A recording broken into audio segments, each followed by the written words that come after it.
మరి ర్యాప్చర్లో ఉంటామనేది నేను నేర్చుకున్నాను. మరి ఈ మన బాడీలో ప్రతి ఆర్గన్ ఫంక్షన్ చేస్తేనే మనం ఎలా ఉంటామో అట్లానే ఈ ప్రతి సబ్జెక్ట్ ప్రతి దినము మనము తెలుసుకుంటూ ప్రతి దినము స్టడీ చేస్తూ ఇంకా ఇవి ఎప్పటికీ మర్చిపోకుండా ఉంటేనే దేవుని కోసం ఎదురు చూస్తామనేది నిజంగా నాకు అనిపించింది. సో ఈ సబ్జెక్ట్స్ నేర్పించిన అంకుల్ చాలా డీటెయిల్గా నేను ఎప్పుడు వినలేదు. ఎన్ని ప్రసంగాలు విన్నా, ఎన్ని వాక్యాలు విన్నా ఈ లోతైన మర్మాలను అయితే ఎప్పుడు వినలేదు. మరి ఇటువంటి గొప్ప అవకాశాన్ని దేవుడు మనకి ఇచ్చినందుకు దేవునికి వందనాలు. మరి అంకుల్ ఎంతో పేషెన్స్తో చెప్పారు. మరి ఇంకొక చిన్న మాట నేను చెప్పాలనుకున్నది ఏంటంటే, నా లైఫ్లో నేను ఒక సండే స్కూల్ టీచర్ని. మరి పాస్ట్ 15 years నుంచి సండే స్కూల్లో ఉన్నాను. అయితే నా చిన్నప్పుడు నేను ఈ రక్షణ నేను తెలుసుకోక చాలా ఇబ్బంది పడ్డా. ఒక పిరికి దానిలానే ఉండేదాన్ని, ఏది చూసినా భయపడేదాన్ని. కానీ ఈ రక్షణ నా జీవితాన్ని భయం నుంచి విడిపించింది. అలాగే ఇప్పుడు నా పిల్లలకి, నా సండే స్కూల్ పిల్లలకి నేను చెప్పినప్పుడు యంగ్ ఏజ్లోనే they are ready for the salvation. రక్షణ అంటే వాళ్ళకి తెలిసి, బాప్టిజం అంటే ముందుకు వచ్చేంత రీతిలో వాళ్ళు తయారయ్యారు. అందుని బట్టి దేవునికి వందనాలు చెల్లిస్తున్నాను.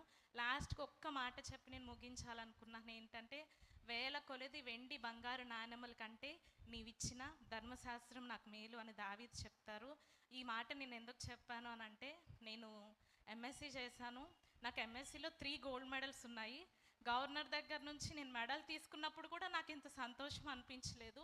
మరి ఇది నా లైఫ్లో ఒక గొప్ప కార్యంగా భావిస్తూ మరి అవకాశం ఇచ్చిన అంకుల్కి ప్రత్యేకంగా వందనాలు తెలియజేస్తున్నాను. వచ్చిన మీ అందరికీ వందనాలు. Thank you.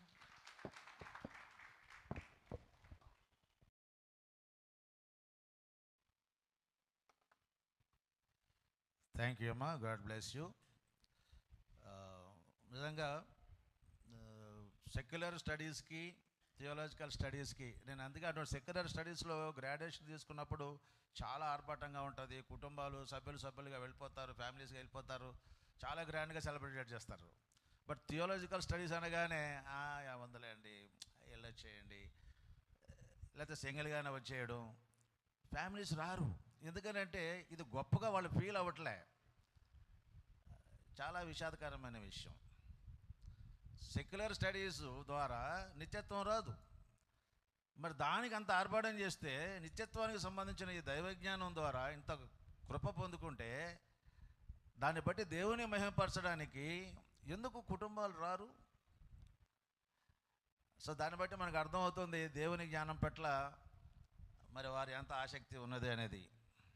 మరి అలాంటప్పుడు కుటుంబంలో నిజంగా రక్షించబడిన వ్యక్తి కనపరిచే పరిస్థితి అలా ఉంటుందంటారా? No way. ఎనీవే,